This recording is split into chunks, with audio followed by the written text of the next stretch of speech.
Hey, what's going on everybody, and welcome back to the Whiskey Cove. And today's episode we have something quite special. This is the final Old Forester bracket. Run the video.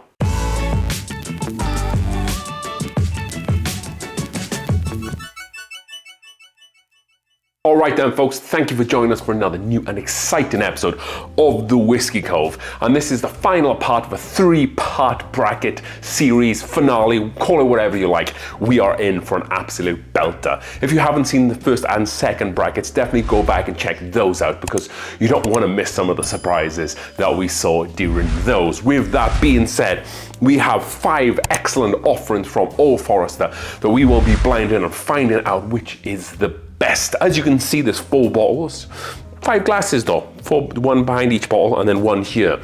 So we wanted to throw in a wild card into this finale because there was 2 winners from each bracket, which equals 4, and then we wanted to bring in another one so we can have 5. So it was close between the King's Ranch and the 117 series bottled in bond, which, a funny note, I'm told, is the same distillate as the 10-year-old, but maybe with a few years. I don't necessarily believe that because it tastes quite different. However, I was just like, I cannot take this responsibility. I need you folks at home to help me. And yes, you boys and girls did stand up to the challenge because I posted it over on the Whiskey Cove's YouTube community tab. I said, if you had to choose, and this was with no context whatsoever, the King's Ranch or the 117 bonded, which would you choose? And it was an overwhelming response from you folks at home, and you, ladies and gentlemen, went with the 117 series bottled in bond.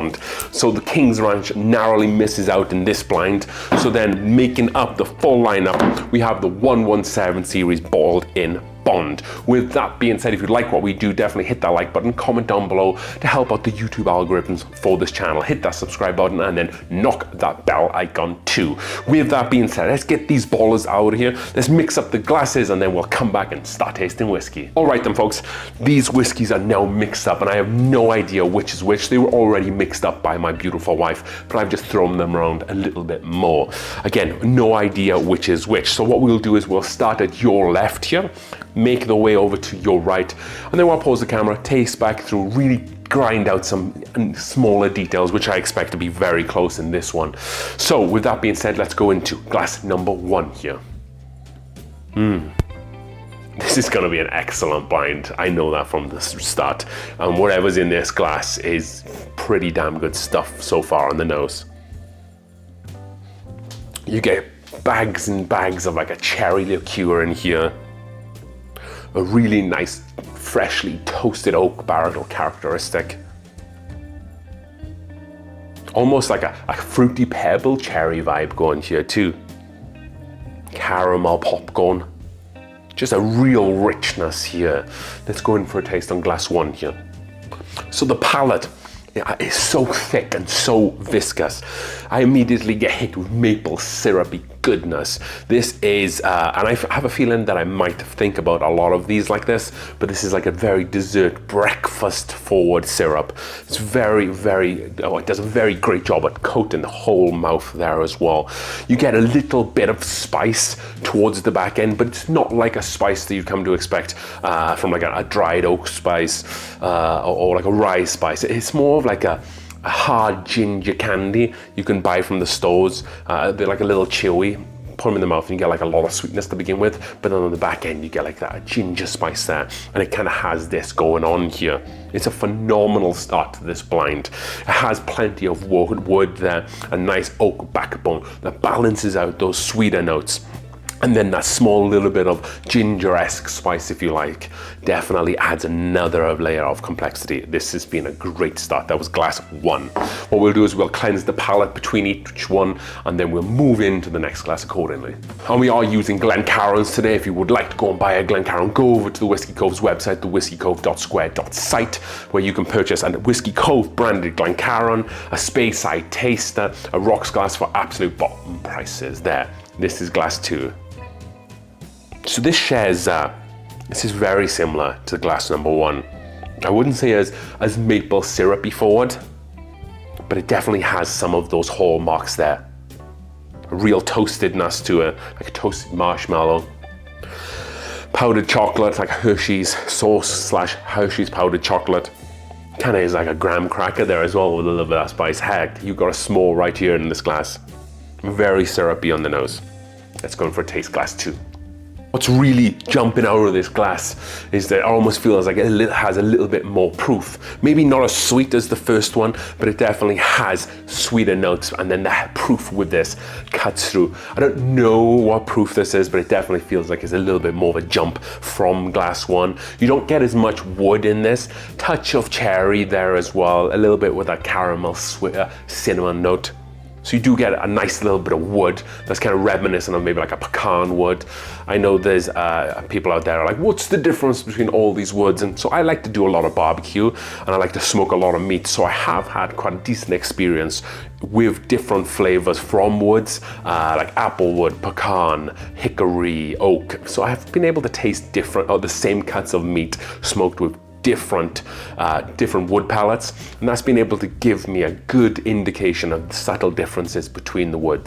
And with maple, or pecan, I kind of get more of a sweeter note or a sweeter smoke that imparts onto the whiskey, and it's kind of like this here. Let's go for another taste. Super rich on that palate, but that proof does a pretty good job of balancing out that sweetness on the palate. Excellent, excellent, excellent, excellent start. These two have been phenomenal so far. Let's go into glass 3 here. So this is offering a little bit of a different vibe compared to the first two. This is definitely more vanilla, ice cream forward. And it kind of has some of the waffle notes there, so like a vanilla waffle cone, with maybe like a touch or a drizzle of caramel sauce there, and a splash of ice cream. Has some wood there as well, more leaning more to the similarities in glass 1 with the oakier notes. No real spice, no real proof, just a very enticing bourbon, that's for sure. Let's go in for a taste here.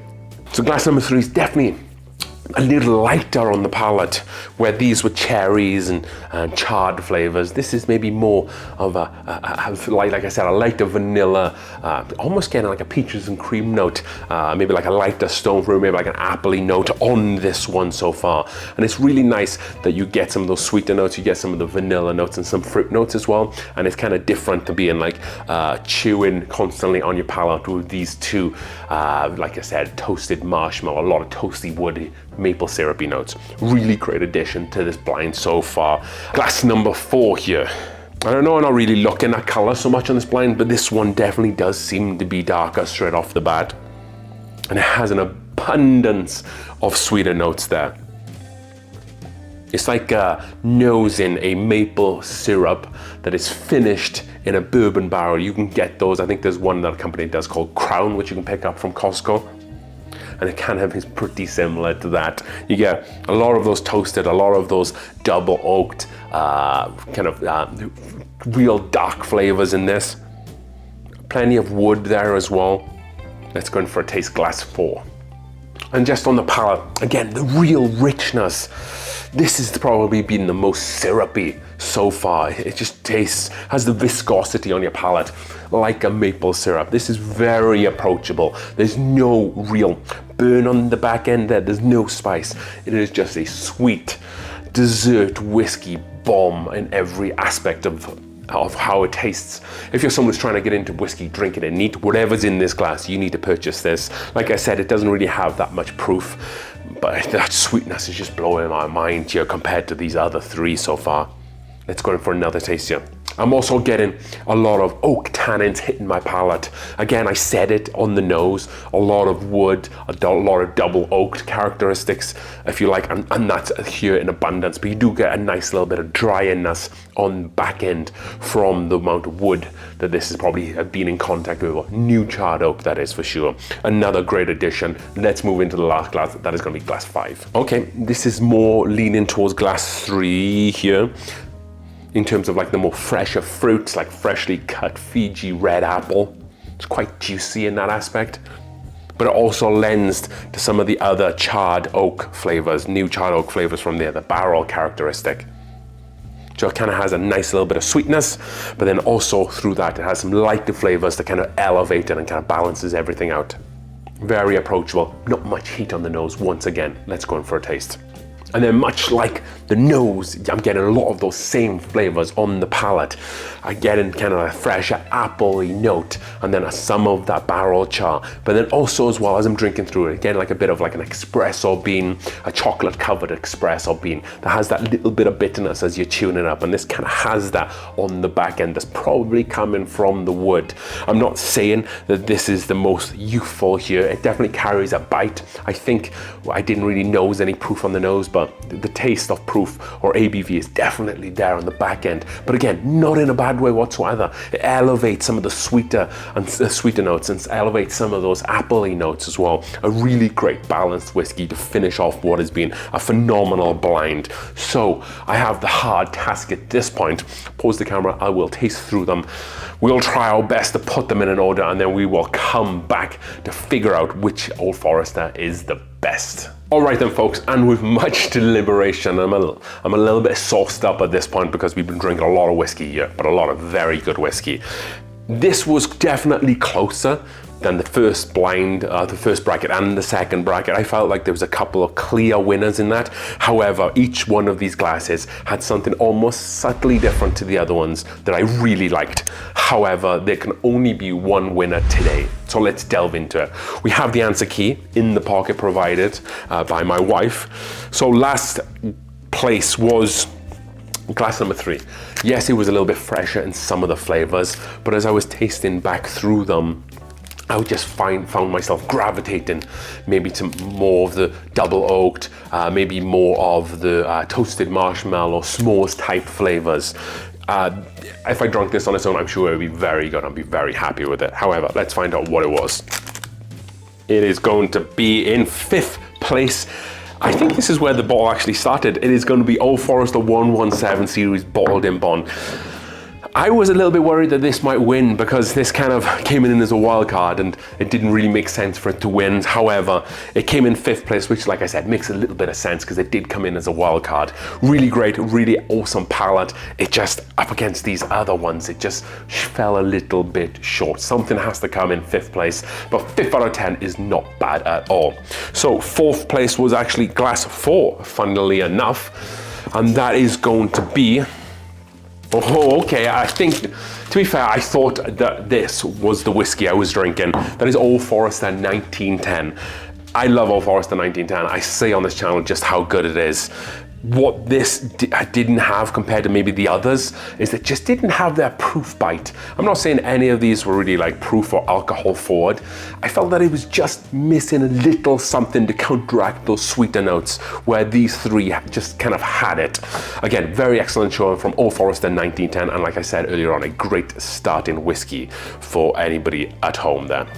Next up, we have, so it's going to be this glass. This glass 5 was ultimately what I ended on coming in 3rd place. So this glass makes the top 3. Let's find out what it is. Okay, you know, okay, let's just get to it. That is Old Forester 1897. So if there's one big surprise so far from this whole series, it's just how well this 1897 has done. And I was almost a little bit excited to see that it might win after drinking through these because I wasn't able to nail down exactly where it was. I felt that it had a good balance of some of these other ones brought together. And I haven't really done any or much in the past with 1897. I might have had it on like an Old Forester blind before.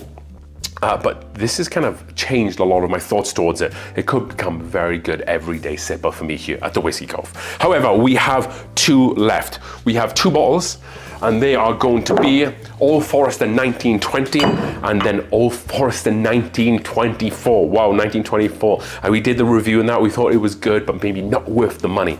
However, let's find out what came in 2nd place, and that is going to be glass number 2. That's going to be Old Forester 1920. So that means that Old Forester, I'm kind of a little bit speechless here, 1924 takes the win and comes in 1st place. I wasn't trying to guess bottles here, and I was a little bit confused which ones were these 3. I couldn't figure out which ones it were. I wasn't really trying to, but I just couldn't think of what they were. And I'm surprised that 1924 actually came in and won it. 1920, Old Forester 1920 that came in second, is usually my go-to Old Forester. I feel like this is one of the best values that you can get in bourbon. This is the higher proof whiskey. We're at 57.5%, where this is 50% of your 100 proof. It didn't really show that much, if I'm completely honest. It had a little bit of a bite with this, but it also balanced out some of those other sweeter notes. With this one, they were all good, they were all really good, but these two kind of almost stood alone, and it was pretty close between them. But what won it for me for the 1924 is that kind of 10-year oak presence.